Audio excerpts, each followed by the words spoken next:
Well, I hope that you've had a good week thus far. I hope that today has gone well for you.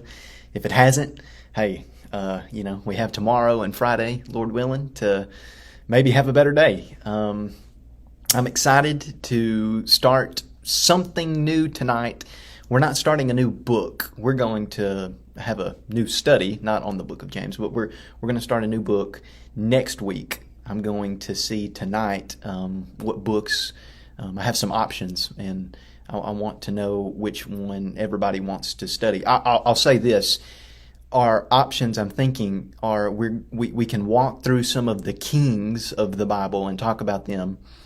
We can study the book of Job, we can study the book of Ecclesiastes, or we can study the book of Philemon.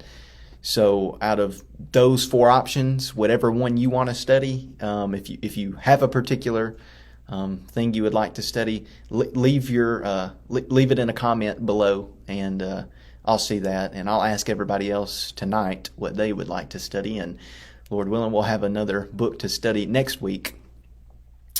Tonight, we're going to, before I get started, as always, if anybody needs anything, if you're hurting, if you need anything at all, we ask that you just ask us. We want you to know that we love you and that we're praying for you. Tonight, we're going to study about a topic that I don't think we mention it, I think, a lot. I don't think we talk about it a lot.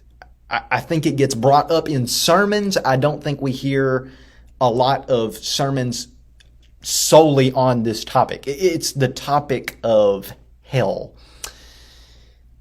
Probably not a topic that we like to think a lot about, but I think it's important, and I think maybe there's some things that we need to talk about, especially just for the fact of when we read the Bible. Hell. What do you think about when you hear the word hell? Well, I suppose there's a lot of things that people think about when they hear the word hell.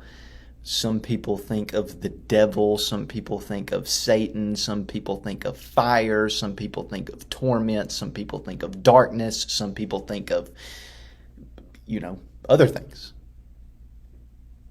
Not a place we like to think about. The Bible doesn't talk a lot about hell. In fact, how many times do you think the Bible does talk about hell? Maybe that's something maybe you could pause the video and maybe throw out an answer if you're with somebody, and maybe y'all could debate back and forth. How many times do you think the Bible talks about hell?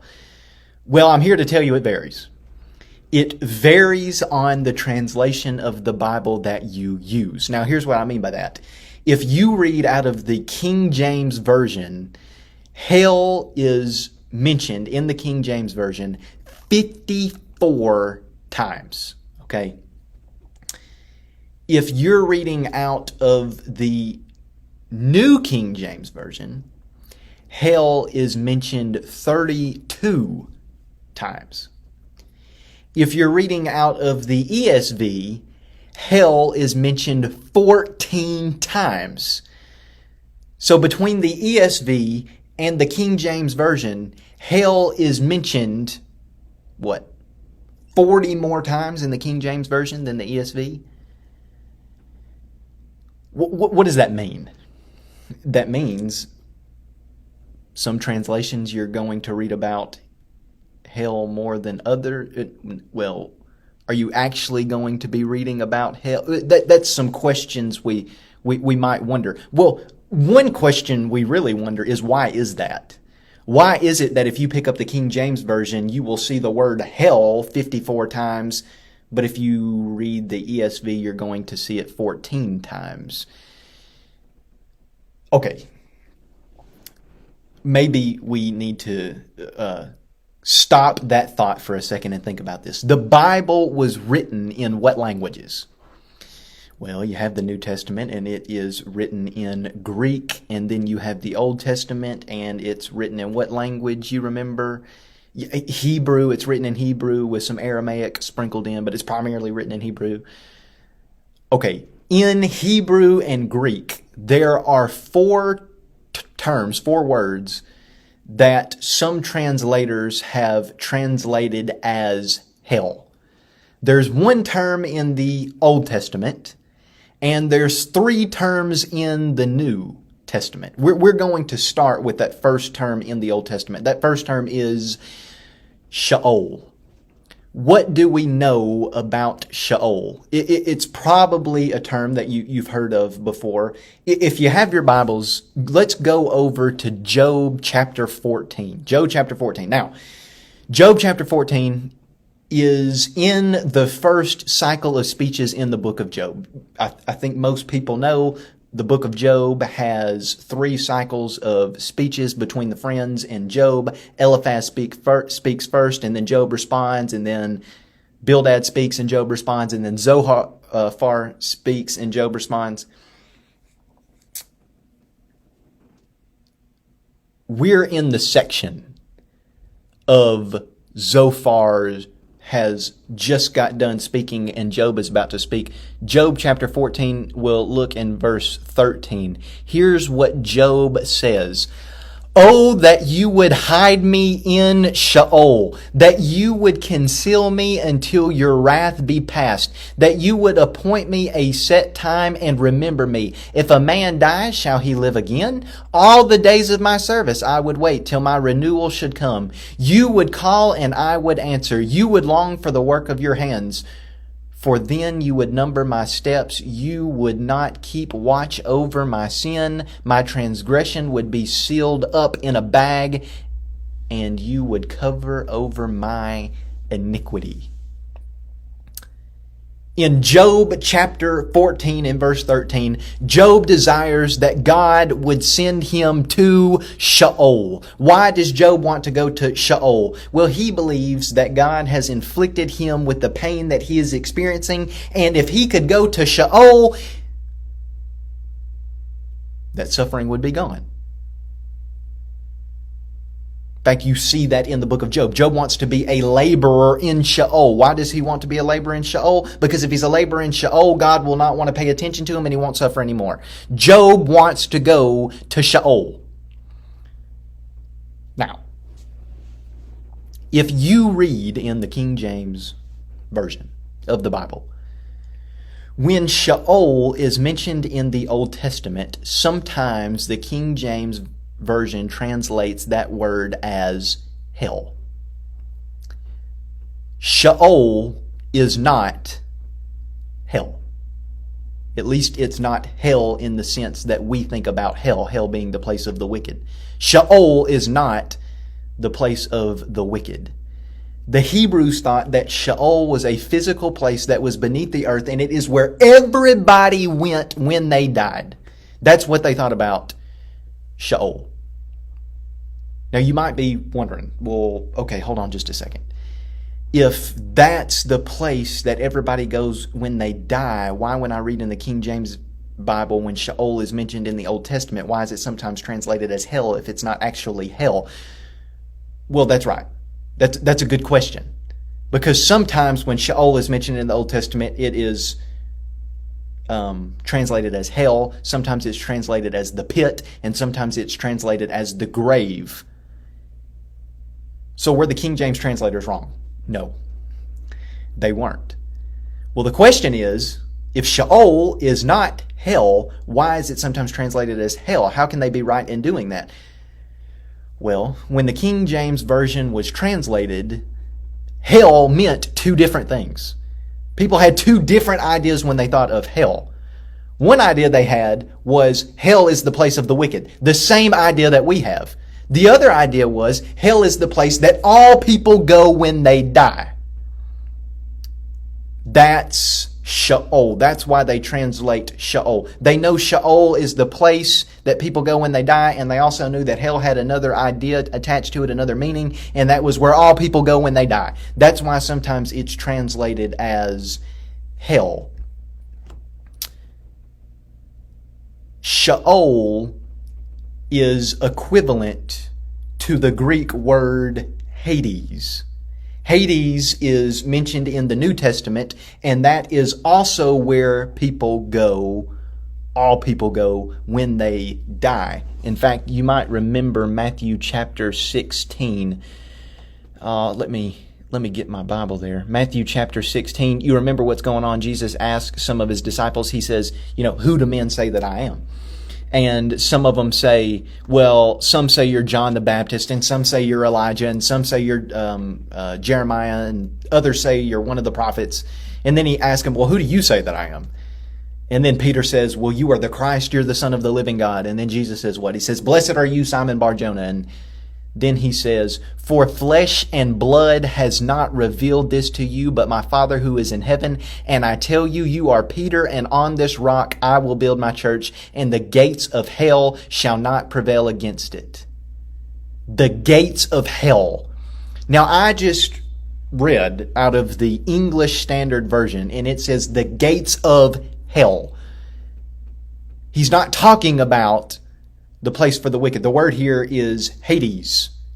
The gates of Hades shall not prevail against it. Hades is equivalent, remember, to the Old Testament idea of Sheol. It's where all people go when they die. Okay. We've talked about Sheol. We've talked about Hades. Now let's talk about another word that's used in the New Testament. Another word that's used, we find it's used only once in the entire New Testament, and that's in 2 Peter chapter 2, verse 4. 2 Peter chapter 2, verse 4, and the word here is used as a verb. I think, I might have to go check on that, but I think it's tartarosas, I think is how it's used here in 2 Peter chapter 2, verse 4. It's a derivative of the noun tartarus. What is that? Well, let's read 2 Peter chapter 2, verse 4.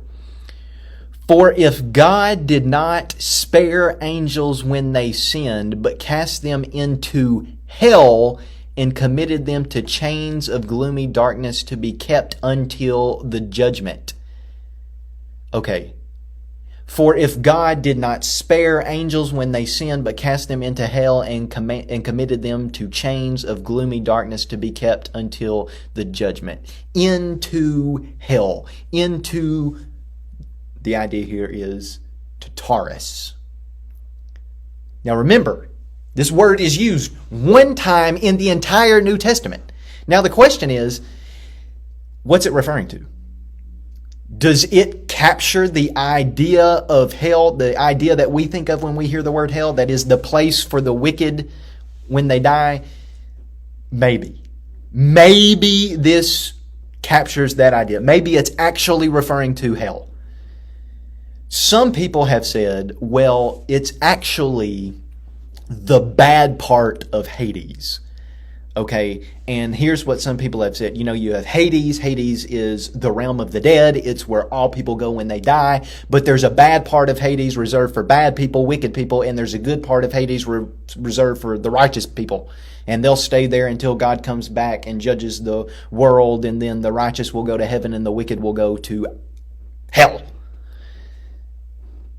They get this idea from Luke chapter 16. Luke chapter 16. Let's go there for a minute. The rich man and Lazarus, you remember that story. Well, what's it say about the rich man? In verse 22, the poor man died and was carried away by the angels to Abraham's side. The rich man also died and was buried. And in Hades, being in torment, he lifted up his eyes and saw of Abraham far off and Lazarus at his side. And he called out, Father Abraham, have mercy on me and send Lazarus to dip the end of his finger in water and cool my tongue, for I am in anguish in this flame. He goes to Hades, but in Hades he's being tormented. Okay. Some people have said that's Tartarus. Tartarus is the bad part of Hades. The final word in the New Testament used for hell is Gehenna, hell. That is the place that you and I think about when we think about the word hell, the place for the wicked. It's used 12 times in the New Testament. Not much. 12 times. Certainly better than one time, but 12 times still not much. 11 times. 11 times it is used by Jesus. Now, the word hell that we think about is used 12 times in the New Testament and 11 times it's used by Jesus. What does that tell us about Jesus? You know, some people have this idea about Jesus, about God, that God would want them to be happy. And because God wants them to be happy, that means they can live their life however they want to live their life. And God surely wouldn't punish them. God's a loving God, and He's merciful and He's gracious. And because of that, so we can do what we want, essentially. And in the end, it'll be all right because He'll say, I wanted you to be happy. It's okay. Don't worry about what you did. It's true. Jesus was loving. It's true Jesus was gracious. It's true Jesus was merciful when He lived. It's true that Jesus is loving now, and it's true that Jesus is merciful now, and it's true that Jesus is gracious now. But Jesus came to preach a message. And in the message of Jesus, He said, look, in essence, you need to live your life right. You need to live your life for me, because there's a place for people that don't. Matthew chapter 5, verse 22. It might give us some insight into Gehenna. Matthew 5:22. We'll start in verse 21. Sermon on the Mount, remember, you have heard that it was said to those of old, you shall not murder, and whoever murders will be liable to judgment. But I say to you that whoever is angry with his brother will be liable to judgment. Whoever insults his brother will be liable to the council, and whoever says, you fool, will be liable to the hell of fire. Gehenna. The hell of fire.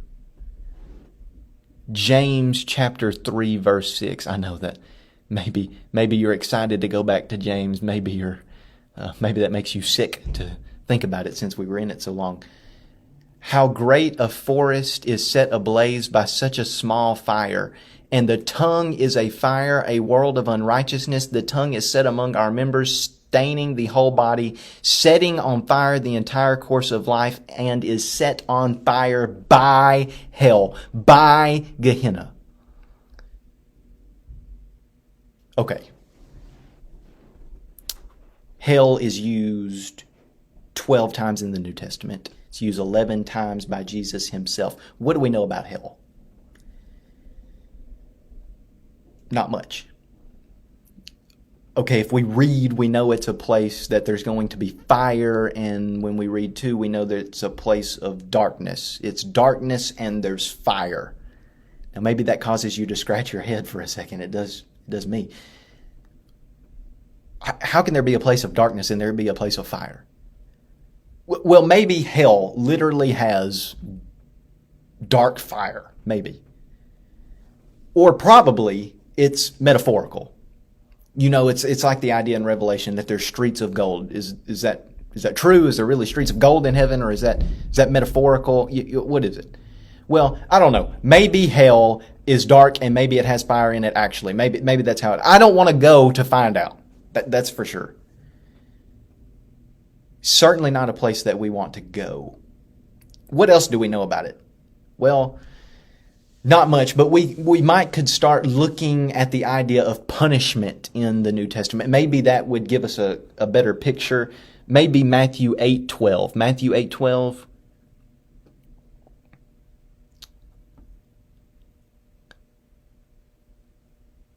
We'll start in verse 10. When Jesus heard this, He marveled and said to those who followed Him, truly, I tell you, with no one in Israel have I found such faith. I tell you, many will come from east and west and recline at a table with Abraham, Isaac, and Jacob in the kingdom of heaven, while the sons of the kingdom will be thrown into the outer darkness.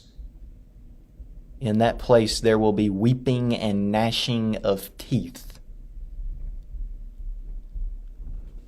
Hell is a place of darkness with weeping and gnashing of teeth. Not a good place, not a place we want to go. You know the worst part about hell.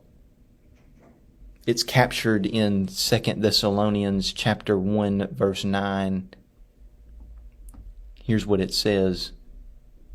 They will suffer the punishment of eternal destruction away from the presence of the Lord and from the glory of his might. Hell is a place separated from God. If you like light, hell would not be a place that you want to go.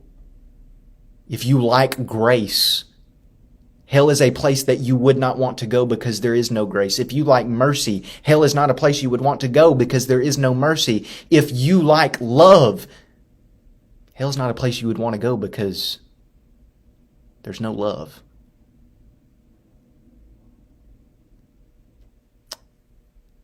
Hell is bad.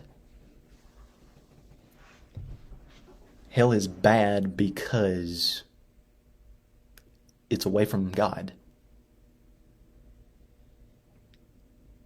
I remember I was in 11th grade or 12th grade, and I was reading a book by C.S. Lewis, The Great Divorce. And I remember something he said about hell in The Great Divorce. It's always stuck with me, and I think it's very, I think it's applicable here. He said, in the end, humans are going to say to God, "Thy will be done." Or in the end, God is going to say to humans, "Thy will be done." What did C.S. Lewis mean by that? C.S. Lewis said, people are either going to be obedient to God or God is going to send people where they want to go. If a person is going to spend eternity in hell forever, it's going to be because they chose it. God loves us enough to let us choose. That's it. That's all the time that we have for our study tonight.